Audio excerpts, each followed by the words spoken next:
me this, Batman! Hey, it's another Yakkin with you, Jagoff, and I'm John, and we're here with my Riddler's, Frank Gorshin Riddler's hat, but we're here with Joe from the Toonseum. Joe, welcome to the program. Thank you. Good to be here. Yeah, so what do you think of my...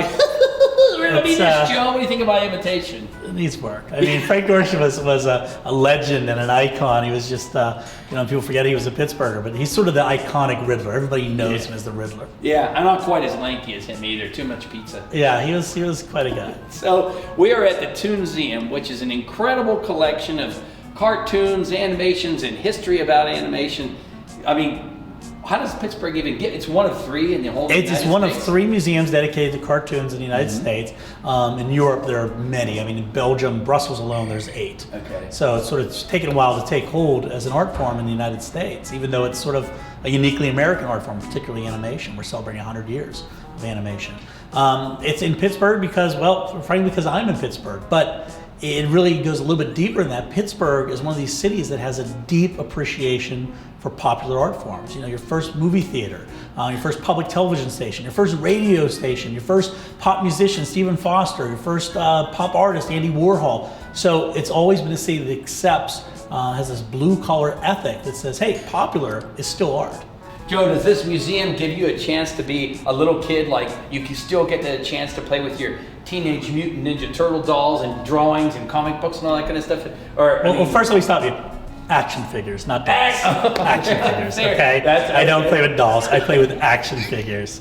And yes, I mean, I'm a big kid. I mean, this is why we're here. We're here for the fans, and we're a bunch of geeks. So it's not uncommon for us to have somebody who comes in fully dressed like a superhero just to hang out, you know? So we do. We love toys. I've got a huge collection of Pez dispensers that, you know, and comics and cartoons and, you know, my Snoopy stuff. And yeah, I love it. I'm never, ever going to grow up. Some people call it immature. I would call it just sort of maintaining a youthful appearance.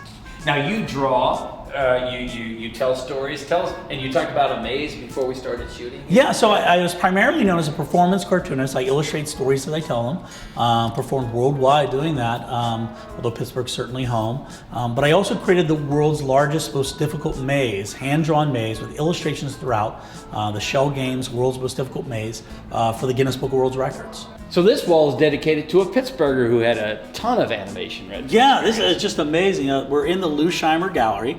It was named after Lou Scheimer, who was the founder of Filmation Studios. So this is one of the most prolific studios in North America. He did everything from Fat Albert, the Archies, He-Man, Superman. There was just so much work done by Lou Scheimer. And what made him unique is he would find television shows that had sort of gone past their prime or had been off the air for a while, and he would rehire all the original voice artists and then create shows. So he did Gilligan's Planet, using the cast of Gilligan's Island. He brought back Star Trek after it had faded and put it as an animated cartoon with all the original voice cast, and introduced a lot of new ideas. The holodeck was first in the cartoon. James T. Kirk's middle name, Tiberius, was first introduced in the cartoon. So he was taking these properties that had sort of been lost or forgotten and sort of giving them a whole new life and resurgence. So amazing guy, talented artist, and one of the great Pittsburghers.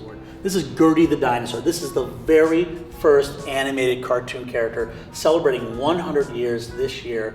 Just an amazing, beautiful production sketch. Look at the line work, just such a fine, beautiful line by Winsor McKay, who also did Little Nemo. Did these backgrounds 10,000 times. Just a remarkable, remarkable drawing. I mean, this is from Teenage Mutant Ninja Turtles, which is like a contemporary piece, and just the way that statue, the shadow, the light falls. And this might have been only on screen for just a few seconds. It's just beautiful art. I think this next piece is one of the ones that I'm most impressed with. Did you do this? Yeah, buddy. Check it out. I even signed it. Yeah, check it out. That's you, Joe. That's you. And as a matter of fact, there's 20 more of them that show you lifting a cup if you flip through the tablet thingy. That's awesome. I put it up there. I thought it was cool. You know, I always tell every kid that no matter what they do, it's good, and that's art. Yeah, thank you. I appreciate that. Not this. You're gonna have to just get out of here, you Jagoff.